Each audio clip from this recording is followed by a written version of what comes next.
역대하 25장 1에서 28절 말씀입니다. 25장. 아마샤가 왕위에 오를 때에 나이가 25세라. 예루살렘에서 29년 동안 다스리니라. 그의 어머니의 이름은 여호와따니요 예루살렘 사람이더라. 아마샤가 여호와께서 보시기에 정직하게 행하기는 하였으나 온전한 마음으로 행하지 아니하였더라. 그의 나라가 굳게 섬에 그의 부왕을 죽인 신하들을 죽였으나 그들의 자녀들은 죽이지 아니하였으니 이는 모세의 율법책에 기록된 대로 함이라. 곧 여호와께서 명령하여 이르시기를 자녀로 말미암아 아버지를 죽이지 말 것이요 아버지로 말미암아 자녀를 죽이지 말 것이라. 오직 각 사람은 자기의 죄로 말미암아 죽을 것이니라 하셨더라. 사랑하는 형제 여러분, 12월 31일 토요일 마지막 저녁 묵상에 오신 것을 환영합니다. 새해 복 많이 받으시고 2023년도에는 더욱 하나님과 가까이 하시며 하나님의 말씀의 은혜에 충만히 젖는 그런 해가 되기를 기원합니다. 요아스의 뒤를 이어서 아마샤가 왕위에 올랐습니다. 아버지 요아스는 여호야다 제사장이 살았을 때에는 성전 수리도 하고 선정을 베풀었으나 여호야다 사후에는 급변하여서 우상숭배와 선지자 살해를 자행하고는 아람 군대에 패전하고 부하들에게 죽임을 당했습니다. 한 사람의 일생을 통해 하나님 말씀에 순종할 때는 축복을, 불순종할 때는 심판을 당하는 것을 실례로 보여준 인생이라 하겠습니다. 그러면 아버지의 선례를 보고 타산지석을 삼아서 아마샤는 순종의 길만 가면 좋겠는데요. 일단 처음에는 어느 정도 그랬습니다. 2절. 아마샤가 여호와께서 보시기에 정직하게 행하기는 하였으나 온전한 마음으로 행하지 아니하였더라. 그의 나라가 굳게 섬에 그의 부왕을 죽인 신하들을 죽였으나 그들의 자녀들은 죽이지 아니하였으니 이는 모세의 율법책에 기록된 대로 함이라. 네.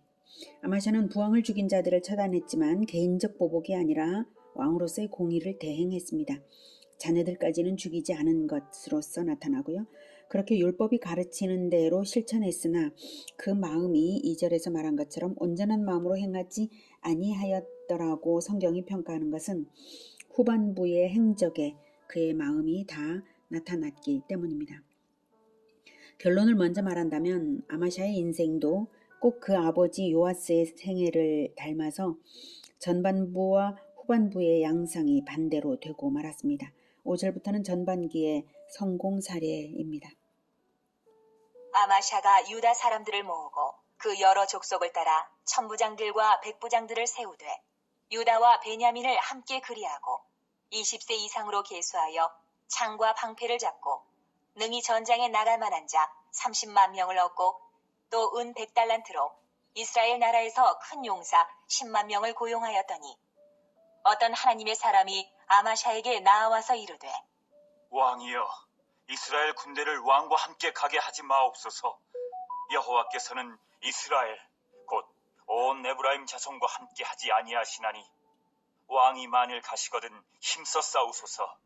하나님이 왕을 적군 앞에 엎드러지게 하시리이다.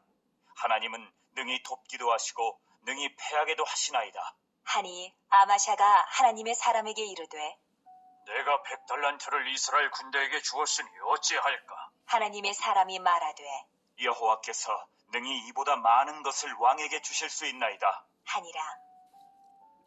아마샤의 증조부 여호람 왕 때에 배반한 에돔을 정벌하기로 하고 의논을 해서 그렇게 하기로 하고 북이스라엘의 용병을 사서 고용했습니다. 그런데 이것은 하나님을 의지하지 않는 태도일 뿐만 아니라 북이스라엘은 이미 하나님께서 버림을 받은 것이 과거 아비야와 여로보암 사이의 전쟁에서 나타났고 만연한 우상 숭배와 아합 왕가의 멸망으로 나타났으므로 북이스라엘 군대를 의지한 것은 잘못입니다. 그러한 북이스라엘과 함께 에돔 정벌에 나선다면 하나님께서 복을 거두시기 때문에 패전할 것이 분명한 것입니다. 8절에 왕이 만일 가시거든 힘써 싸우소서. 하나님이 왕을 적군 앞에 엎드러지게 하시리이다. 이 말은 선지자의 말을 듣고도 그러한 선지자의 말을 듣고도 왕이 만일 이제 순종하지 않고 북이스라엘 군대와 함께 가시면 힘써 싸워 보십시오. 그래봤자 하나님은 왕을 적군 앞에 패하게 하실 것이다. 이 말입니다. 이기도록 돕기도 하시고 패하게도 하시는 하나님이 함께 하시냐 함께 하시지 않느냐 이게 중요하지 군사의 수는 중요하지 않습니다. 10절 아마샤가 이에 에브라임에서 자기에게 온 군대를 나누어 그들의 고향으로 돌아가게 하였더니 그 무리가 유다 사람에게 심히 노하여 분연히 고향으로 돌아갔더라. 아마샤가 담력을 내어 그의 백성을 거느리고 소금 골짜기에 이르러 세일 자손 10,000명을 죽이고 유다 자손이 또 10,000명을 사로잡아 가지고 바위 꼭대기에 올라가서 거기서 밀쳐 내려뜨려서 그들의 온 몸이 부서지게 하였더라. 아마샤가 자기와 함께 전장에 나가지 못하게 하고 돌려보낸 군사들이 사마리아에서부터 베토론까지 유다 성읍들을 약탈하고 사람 3,000명을 죽이고 물건을 많이 노략하였더라. 북이스라엘 군대는 많은 돈을 벌고 싸움에 나가지 않아도 되었음에도 오히려 자기들을 돌려보낸 것에 분을 내었습니다. 그것은 전쟁에 참가하여서 전리품을 얻을 기회를 박탈당했다는 의미이고요. 그래서 에돔의 전리품은 못 얻어도 유다에서라도 노획을 하는 악행을 저질렀습니다. 아마샤의 자업자득이라고 할 수 있겠습니다. 그럴지라도 그들을 돌려보내고 에돔자는 크게 승리했습니다. 하나님의 은혜죠. 사람이 하는 만큼 하나님께서는 적정하게 복도 주시고 징계도 주시는 그러한 모양새입니다. 14절 아마샤가 에돔 사람들을 죽이고 돌아올 때에 세일 자손의 신들을 가져와서 자기의 신으로 세우고 그것들 앞에 경배하며 분향한지라. 그러므로 여호와께서 아마샤에게 진노하사 한 선지자를 그에게 보내시니 그가 이르되 저 백성의 신들이 그들의 백성을 왕의 손에서 능히 구원하지 못하였거늘 왕은 어찌하여 그 신들에게 구하나이까 하며 선지자가 아직 그에게 말할 때에 왕이 그에게 이르되 우리가 너를 왕의 모사로 삼았느냐 그치라 어찌하여 맞으려 하느냐 하니 선지자가 그치며 이르되 왕이 이 일을 행하고 나의 경고를 듣지 아니하니 하나님이 왕을 멸하시기로 작정하신 줄 아노라 하였더라. 아마샤의 변질이 너무 빠르죠. 에돔전에서 축복을 얻었으면 하나님께 감사를 먼저 해야 할 것을 돌아오는 길에 자기가 멸한 세일 자손 즉 에돔의 신들을 가져와서 분향을 했다는 것은 어리석어도 극히 어리석은 짓입니다. 패배한 나라의 신을 가져와서 숭배하면 자기도 같은 운명이 되지 않습니까? 그러니 책망을 듣지 않을 수가 없고요. 책망하는 선지자를 책망하도록 선지자를 보내신 것은 하나님의 은혜입니다. 그런데 아마샤는 에돔전의 승전 때문에 마음이 급격히 높아져서 선지자의 말을 다 들어보지도 않고 비난을 하며 말을 끊었습니다. 그치라 어찌하여 맞으려 하느냐 이 말은 죽고자 하느냐는 말입니다. 그 행위가 이미 아마샤의 미래가 멸망임을 알게 합니다. 17절 유다 왕 아마샤가 상의하고 예후의 손자 여호아스의 아들 이스라엘 왕 요아스에게 사신을 보내어 이르되 오라 서로 대면하자 한지라. 북이스라엘 용병들의 만행에 대해서 신하들과 상의하고 북이스라엘을 응징하고자 전쟁을 선포했습니다. 18절 이스라엘 왕 요아스가 유다 왕 아마샤에게 사람을 보내어 이르되 레바논 가시나무가 레바논 백향목에게 전가를 보내어 이르기를 내 딸을 내 아들에게 주어 아내로 삼게 하라 하였더니 레바논 들짐승이 지나가다가 그 가시나무를 짓밟았느니라. 내가 에돔 사람들을 쳤다고 내 마음이 교만하여 자긍하는도다. 네 궁에나 있으라. 어찌하여 화를 자초하여 너와 유다가 함께 망하고자 하느냐. 하나. 선전포고를 받은 북이스라엘 왕 요아스가 한충고하고 있습니다. 가시나무는 저주받은 자를 상징하고요. 백향목은 축복과 영광을 상징하는데요. 가시나무가 백향목더러 사돈을 맺자고 하는 것이 분수를 모르는 일인 것처럼 유다가 이스라엘에게 선전포고를 한 것은 에돔을 이겼다고 해서 분수를 모르고 날뛰는 어리석은 행위라고 아마샤를 조롱하며 망하고자 하느냐는 협박으로 돌려준 것입니다.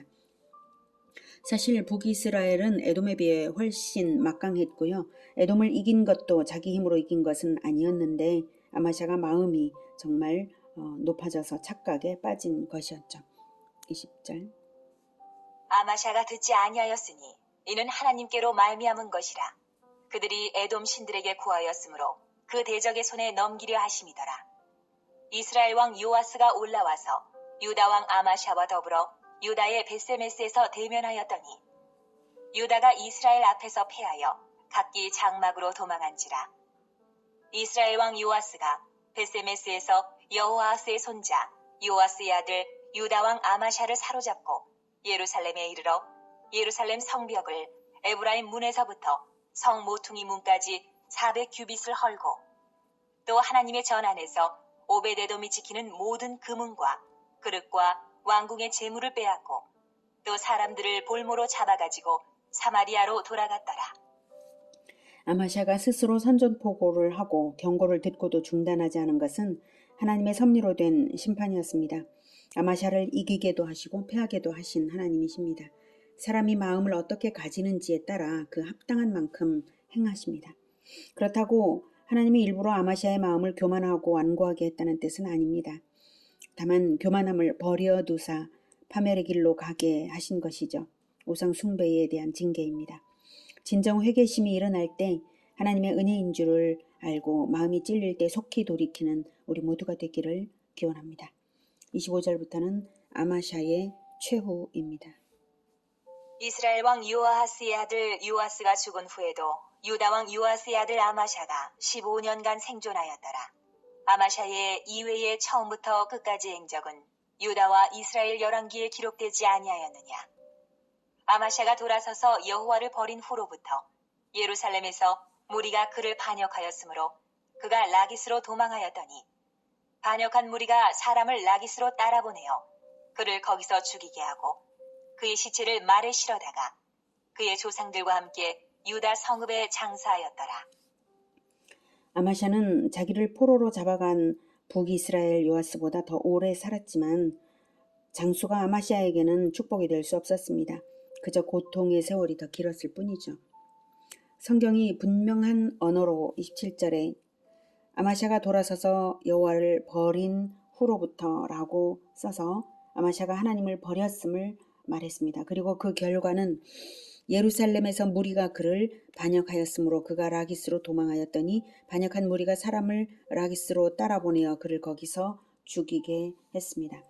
이 반란의 음모는 이미 아마샤가 우상숭배를 시작한 때로부터 진행이 되었고 하나님의 심판이었습니다.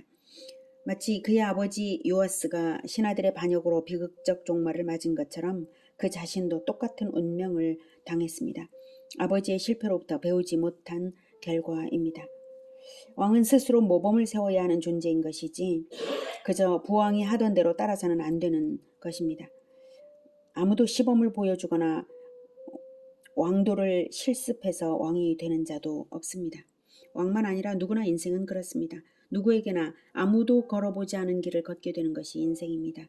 그러므로 불완전한 육신의 아버지를 따를 것이 아니라 오직 우리 주 예수 그리스도의 모범을 자기 인생에 적용할 줄 알아야 합니다. 또한 불완전한 그 어떤 사람과 자신의 삶을 비교하는 것도 어리석습니다. 사람과 비교하면 교만해지게 되어 있죠. 아무리 훌륭한 사람이어도 흠은 있게 마련이고 그 점에서 나는 그보다 낫다고 교만해지고 싶은 것이 인간 심리니까요. 아예 사람과 자신을 비교하는 관점 자체를 버려야 합니다. 오직 우리 주 예수 그리스도와 비교하며 따라야 하는 것이죠. 어떤 인간에게서라면 인간에게서는 대체로 타산지석의 지혜를 얻을 뿐인 것이고요. 본을 받아도 예수 그리스도를 본받은 위인의 그 행적만을 본받아야 할 것입니다. 오직 우리 주 예수 그리스도를 아버지요 스승으로 삼아서 겸손하게 승리의 인생길 걸어가는 우리 모두가 되기를 기원합니다. 기도하겠습니다. 하나님, 교만은 패망의 선봉이라고 하셨으니 우리의 마음을 하나님, 우리의 마음을 겸손케 낮아지게 하여 주시옵소서. 우리가 오직 우리 주 예수 그리스도와 비교하고 따르며 살아가겠습니다. 주님, 그 어떤 사람과도 비교하지 않고 우쭐거리는 마음을 갖지 않게 주님 도와주시옵소서. 그리고 오직 우리 주 예수님만 섬기고 숭배하겠습니다. 주님 도와주시옵소서. 예수 그리스도 이름으로 기도드립니다. 아멘. 이어지는 시간은 개인 기도 시간입니다.